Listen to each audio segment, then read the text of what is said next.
الحمدللہ الذی خلق السماوات والارض، تمام تعریفیں اس اللہ کے لیے ہیں جس نے پیدا فرمایا آسمانوں کو اور زمین کو۔ یہ التذکیر بھی اعلیٰ اللہ کی قدرت کی نشانیاں ہیں۔ وجعل الظلمات والنور، اور اس نے بنایا اندھیروں کو بھی اور نور کو۔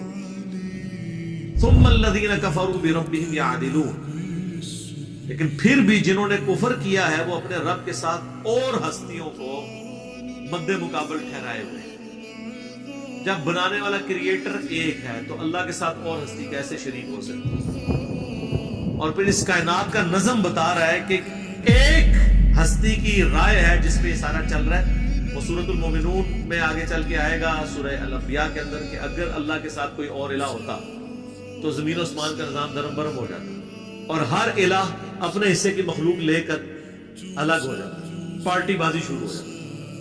کوئی نہ کوئی ایسا ہوتا جو پھر عرش کی طرف راستہ تلاش کرتا کہ ہم اس کے عرش پہ قبضہ کر کے، جس طرح آپ کو پتا ہے پہلے چھوٹے مہاراجے ہوتے تھے، بڑے مہاراجے کے اوپر راجے جو ہے وہ ایک راجہ جو ہے بڑے مہاراجا کو مار کے وہ آگے تخت پہ بیٹھ جاتا، اللہ فرماتا ہے اس طرح کا کوئی معاملہ نہیں۔ تو اللہ تعالیٰ کا اس کائنات میں جو نظم ہے یہ بتا رہا ہے کہ وہ ایک ہستی ہے، اور آسمان اور زمین کو پیدا کیا اس نے، اندھیروں اور نور کو پیدا کیا۔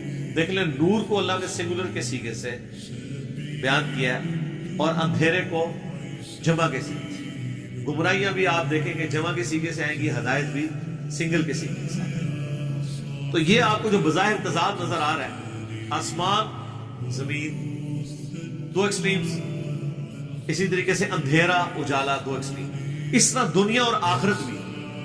یہ زندگی کافی نہیں ہے، اس کے مرنے کے بعد ایک اور زندگی میں بھی جانا ہے۔ یہ بھی ایک جوڑا ہے، دنیا اور آخرت۔ هو الذی خلقکم من طین، وہی اللہ ہے جس نے تمہیں بھی پیدا کیا مٹی کے ساتھ۔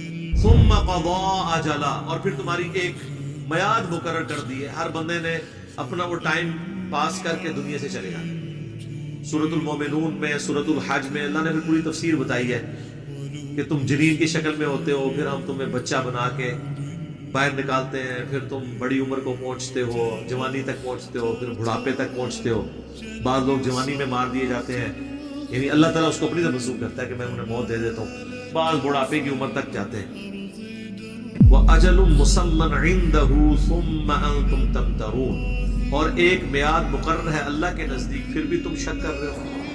یعنی ایک تو یہ چھوٹی موت انڈیویجول لیول پہ ہے نا، ایک بڑی موت آنے والی ہے، وہ پوری کائنات جس کا علم اللہ کے پاس ہے، قیامت کا دن، اس میں پھر بھی تم شک کر رہے ہو۔ یعنی یہ پرپس فل لائف ہے، الٹیمیٹلی ایک دن آنا ہے تمہیں اللہ کے حضور پیش ہونا ہے۔